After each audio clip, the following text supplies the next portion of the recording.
Bravado Gauntlet Classic is probably my favorite vehicle in GTA, and I don't know why. Honestly, if I thought about it a lot, I'd probably have to go back to Paradise Burnout days when I played on my Xbox 360 and I drove around the oh, what was it called? It was called the Fastback, I think. It was just a really rusty looking muscle car, and it was my least favorite type of car in the game though, because they had three different types of boosts. One was speed, we had to build it up, and that was the car type, and it sucked because they had to fucking wait to boost. But it was still my favorite car. I don't really know why. Maybe I have a thing for muscle cars that I still haven't figured out yet. But the Bravado Gauntlet Classic actually got a Benny's upgrade a little bit ago. It was last summer when it was added, and I honestly like it, but the question is it really worth the Benny's upgrade? I don't know how much it is, but we're essentially just paying a couple 100,000 for hidden lamps, and I don't really think there's a point in it.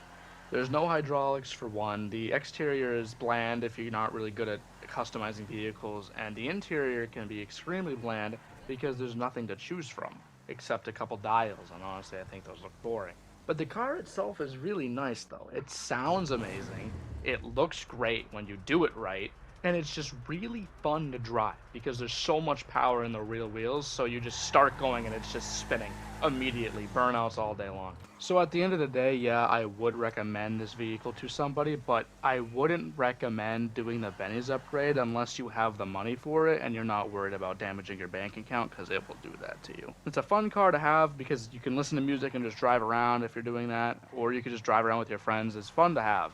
And especially if you're in the car community, like doing car meets and stuff, it's a really cool vehicle to pull up in, because then you're like, not many people have it, so it's just cool to look at. I went in game and I looked at the prices. It's listed in Southern San Andreas for 615,000. It also has the trade price for 461,000, but you have to complete the Diamond Casino heist as that is your getaway vehicle, which I'm not doing. But if you want a discount, you can do that. It's also on Benny's for 650,000.